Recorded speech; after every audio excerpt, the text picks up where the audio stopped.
What you've just heard is one of the many deaths from the monkey, the new major motion picture from Osgood Perkins, Stephen King, and James Wan. Experience it in theaters everywhere this Friday, because everybody dies, and that's life.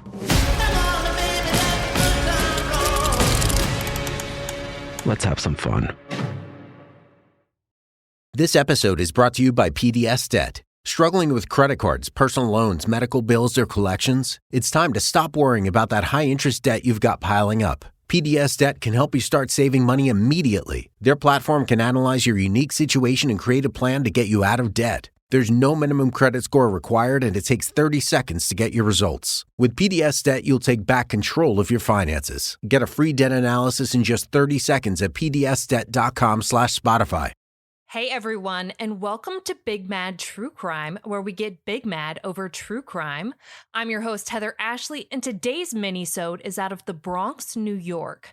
Small talk sucks, so let's dive in.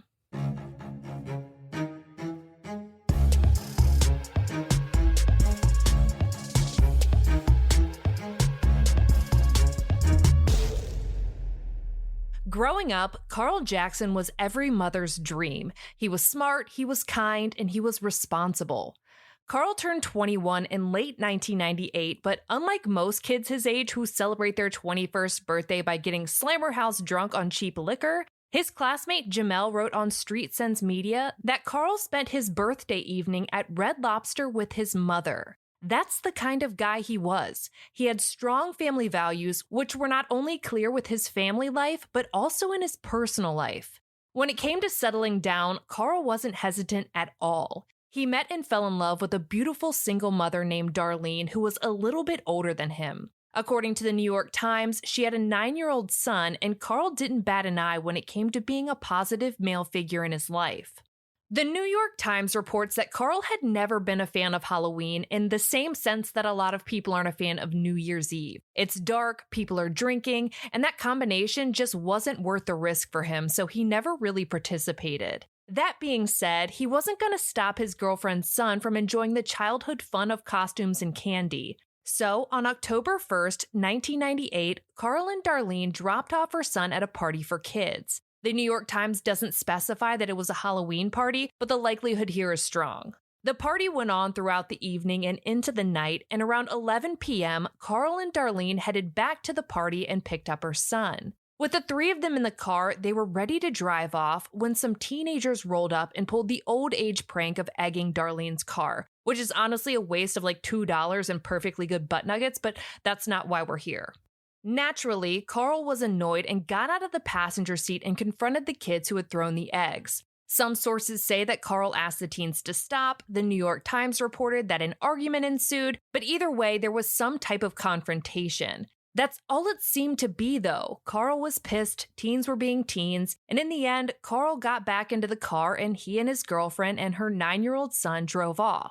In most situations, this would have been the end of the story, something you go home and vent to your friends about and tell your kids not to do in the future, but that's not what happened here.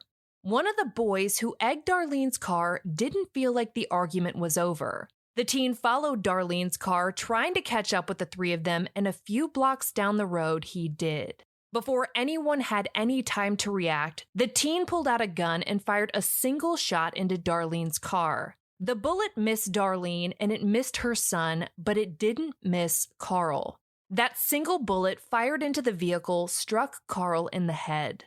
In 1998, cell phones weren't exactly a thing unless you were a rich parent on Saved by the Bell. They looked more like portable home phones with huge antennas than cell phones. And neither Karl nor Darlene had one. If there was an emergency, you were going to have to find a house, a store, or a payphone. Thankfully, though, according to the Less Than Dead podcast, Darlene spotted an ambulance coming down the road. She was able to flag them down and get Karl transported to Jacobi Medical Center, but as hard as they tried, they couldn't save Karl. There was now a murderer on the loose, and according to Bronx Tales, the NYPD unleashed an all-out manhunt to figure out who killed Karl Jackson, and it wasn't long before they got an anonymous tip. To this day, no one knows who submitted it, but the tip led police to a 17-year-old named Curtis. NYPD put together a sting operation, and I kid you not, Curtis was arrested trying to sell a gun to an undercover police officer. And according to Bronx Tales, it wasn't just any gun. It was the gun used to kill Karl. Curtis was immediately taken into custody and charged with murder. In time, he was found guilty and sentenced to 20 years in prison. Every year, on the anniversary of Karl's death, the New York Times reports that his family spends it at the cemetery. They leave stones with painted messages on Karl's grave.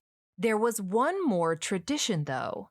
Every single year that Curtis was in jail, a Halloween card would show up. It was from Karl's mom and simply read, "I'm glad you're still there."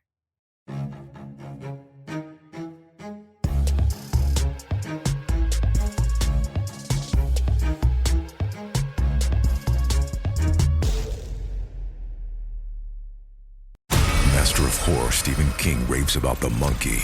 You've never seen anything like it. It's insane. The monkey that likes killing our family, it's back. Critics are calling it the most fun horror movie in years. It's a bloody, bloody, bloody fun time. Dad, I'm scared. I know. From producer James Wan and Longlegs writer-director Osgood Perkins comes the horror movie event of the year, The Monkey. Rated R. Now playing in theaters.